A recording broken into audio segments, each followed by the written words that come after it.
My name is Sam Cheney. I'm a senior application engineer here with Geomagic, and today we're back with another Inspection Insights episode. For those of you who've just joined the series, the whole purpose of this is to look at everybody's favorite quality control software, Geomagic ControlX, and cover different applications and highlight certain tools or certain workflows for lots of different applications. So we've been building up a repertoire of different things to cover. So if you haven't gone back and watched the ones that are already released, go and check them out. But today the focus is on aerospace. So that's the industry that we're going to be looking at in particular, and the specific application that we're going to be focusing on today is a turbine blade. So there's lots of different things that you can do to inspect a turbine blade, but ControlX has some really neat tools specifically for this kind of geometry and the airfoil profile at least. So we're going to be looking at tools specifically around that. Anybody who's watched these episodes before will know that the first thing I do before I get into ControlX and show you the tools is actually go through how a typical workflow might look like. So we start with our inputs, and that input is typically CAD data and scan data.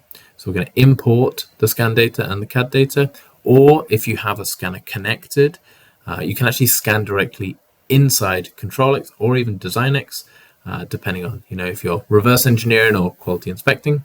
And then once we've got the inputs in the software, we actually align the models together. Again, I've covered a whole episode on different alignment types. So if you want to learn more, feel free to check out that previous episode. But today I'm just going to do a best fit and keep it moving. Then after we've aligned, we do our inspection report. So if this is the first time you've inspected the part, you are going to have to set up comparison points, like 3D compares, actual dimensions, so taking point to plane or what have you, do GD&T, all of the stuff that you might find on the drawing. Once we've got that inspection template set up, that's the last time we'll ever have to set up an inspection template for this particular part number. If we have multiple, we can just bring in a new one, hit refresh, and it will update the reference data or the scan data and give us a new inspection report for that new scan. And speaking of reports, that is going to be the last thing we do. At the end, we will export the report and be able to save it as a PDF and send it to all our friends who need to have a look at it as well. Now, especially with airfoil blades, turbine blades, it really does lend itself to a more automated inspection workflow. And that's because you don't typically have just one blade that you need to inspect. It's normally multiple, especially for things like aerospace. It's a very, very rigorous and controlled industry where mistakes are not allowed to happen and could cost lives if they do.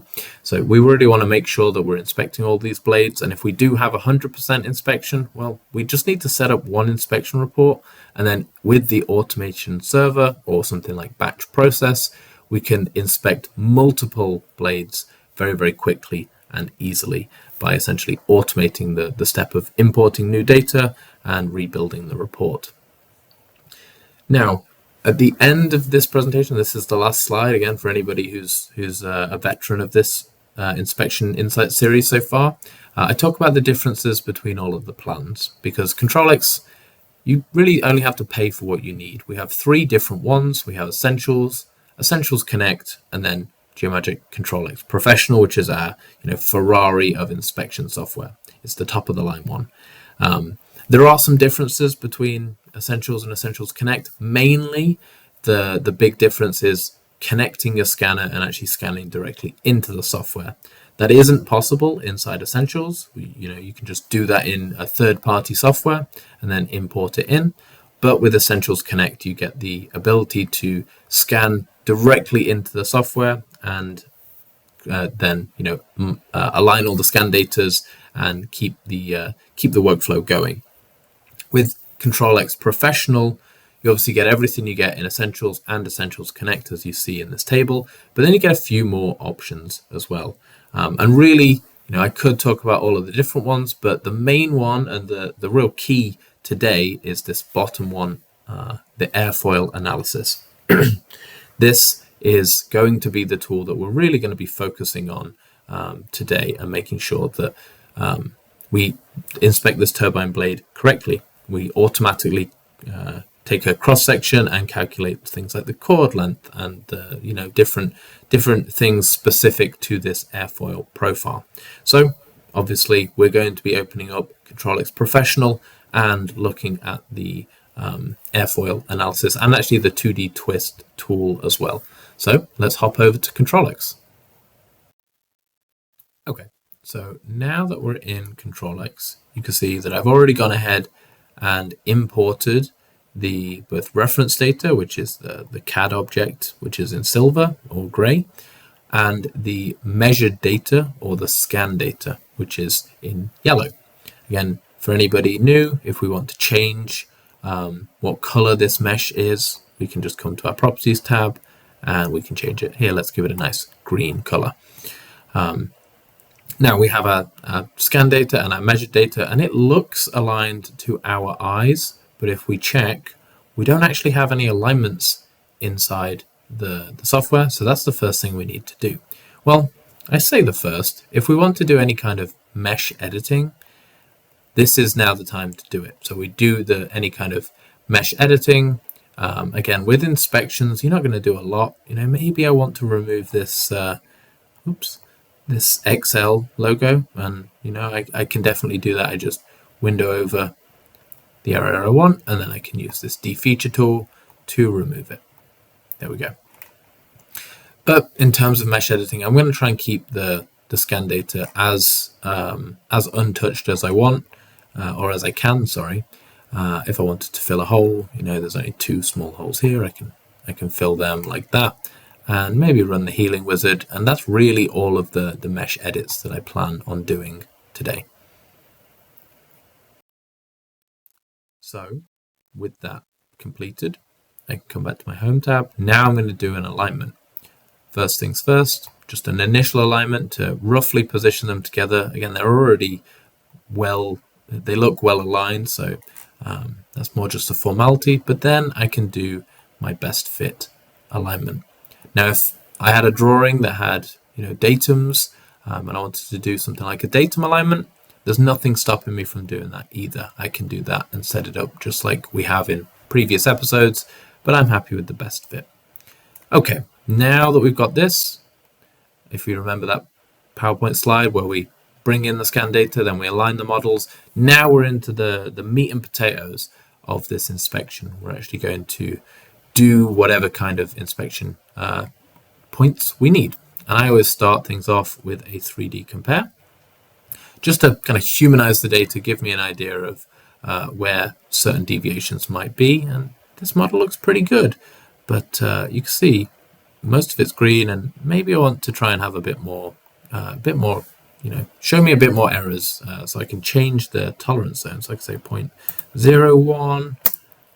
Okay, there we go. You can see we've got a much tighter tolerance, so we've got more deviation.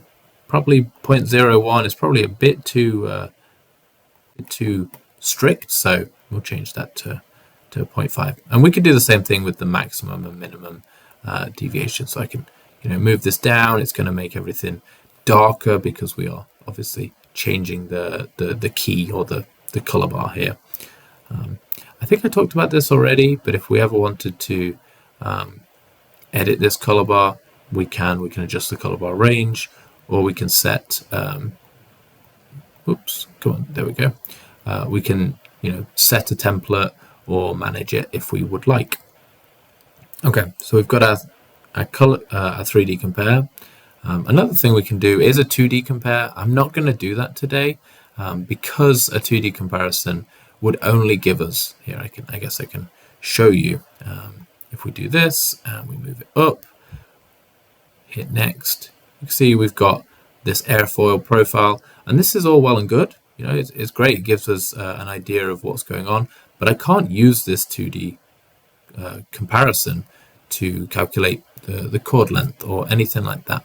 So what instead I'm going to do, if I turn off my comparison, there we go. I'm going to come to the dimension. Oops, sorry, I need to go to home and compare. Sorry, just something was in the way there.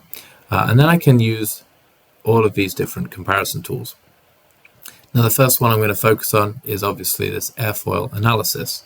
So I select my base plane, and you can use whatever plane you want. You know, if you wanted to use it parallel to this kind of angled plane, I can create that, but I'm actually just going to use the Z plane.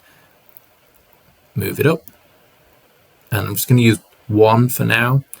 We have a few different calculation options. So in terms of how we calculate the deviation, we can do shortest, we can do along a normal, or if we have a specific vector in XY that we'd like to constrain it to, or we just want to click on a certain direction, we can do that as by specifying it on either the CAD or numerically. I'm going to use shortest. I'm going to hit next, and you can see here we now have something that looks very, very similar to that 2D comparison that we calculated earlier. I can change the whisker multiplier, and again, this is all green. I want to show at least a few deviations, so maybe let's change this to let's change this one first to 0.01, and I'll just knock this max deviation down a little bit. Let's do 0.5. There we go. And what I like about how ControlX does this color bar is if I adjust the one up here, it's going to automatically reflect it in the bottom, so we have symmetric tolerances. You can force it to be asymmetric, but I don't want to do that today. Change our whisker multiplier. That's a little bit aggressive, but there we go. Change the display ratio. And then now we hit next. Now we have a whole nother option. So in the 2D compare, we would have just stopped and that was all we got. But in the airfoil analysis tool, we actually get this third menu. And this is where we can specify what dimensions we would like to calculate. So if I want to calculate the chord length, I don't have to create reference geometry and come into dimension and do a point to point. Nope, I just hit chord length, and there we go. We've got a chord length. It's assigned a tolerance. We can always come back and edit that if we want.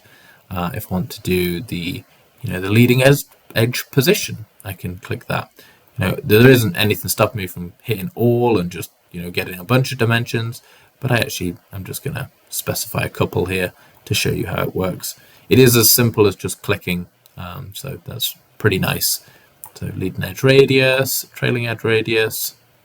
I can adjust where all of these dimensions are displayed.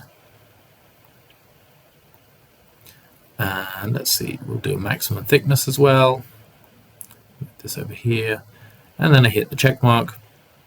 And you can see we now have our airfoil, and it even created a screenshot for us. So we've got this created nicely. Another thing we can do along with the airfoil analysis is do a 2D twist analysis. So this is actually going to look at the deviation in 2D and how it should twist versus how the scan data is twisting.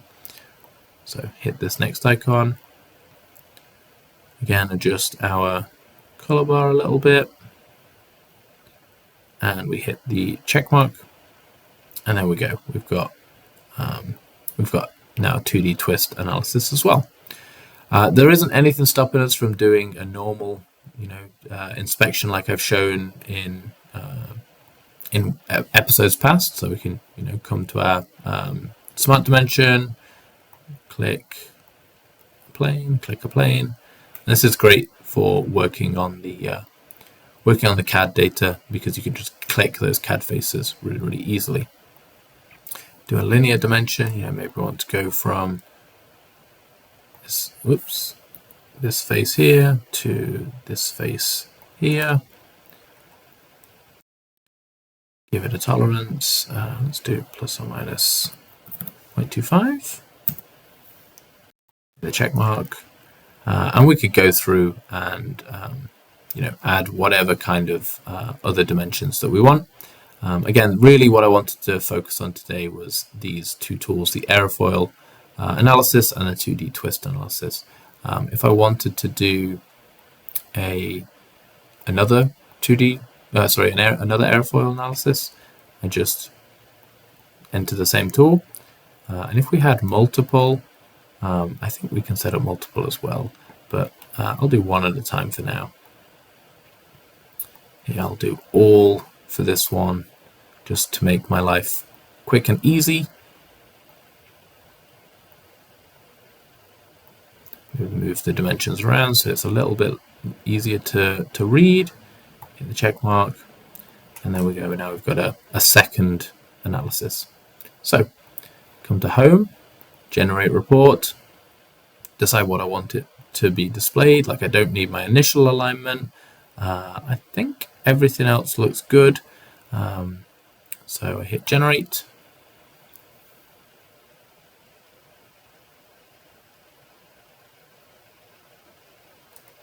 And there we go. We've got our CAD data, scan data, the alignment, the best fit that we've got, the 2D compare. And again, I covered this previously, but if you click in the 3D compare tool, anywhere you click is going to actually add a deviation call out. So you can essentially, focus on areas that, if you need to point them out, you can. Now we've got our airfoil analysis, and you can even see in the report, it doesn't just give you a random cross-section for you to not know where it is. You can see it shows you up here where the cross-section was taken. And then it's got all the table view, so you can see the actual nitty-gritty of all the numbers. 2D twist, again, same thing.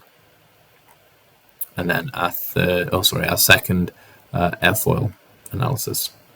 Now this is obviously a screenshot that's a little bit too busy, so what I can do instead is come back to airfoil analysis 2. I can apply this viewpoint, and then I can go through and change, do I need everything shown? No, I probably just need the actual dimensions, so I can come in and turn off some of this this stuff that to my eye is visual clutter. Just constructed geometries for all of the things that we've created. There we go. That's looking much nicer. Again, if I wanted to change how these annotations looked, I could change it to detailed, or I could change it to basic or simple to be really, really minimal. But I'm just going to change it back to basic. Now, if I go back to my report and scroll down, that screenshot should look a bit better. So I'm going to scroll down. Okay, no, it's not. So one trick to make sure that it is correct is to come in and reassign the viewpoint. Now, if I come back to my report, sorry, I had to do this twice, but again, I'm doing this live, so you get to see any little mistakes I make and how I fix them. So hopefully that adds value rather than distracts. But again, if you have feedback, please let us know in the comments. I'd love to know what you guys are enjoying, what you guys need to see changes, and if there's anything in particular or any applications that you'd like to see. So please feel free to let me know. There we go. Our screenshot is much nicer now. It's clean, it's easy to read, and easy to analyze. And then we have the few just linear dimensions that I took. So when I'm happy with that, I can save it as a PDF and send it to my colleagues for further analysis, or save it into a vault for future tracking. And then we're done. So hopefully you learned something with this one. I enjoyed showing the airfoil tools. So let me know what you want to see next, and I'll see you on the next one. Have a good day. Bye.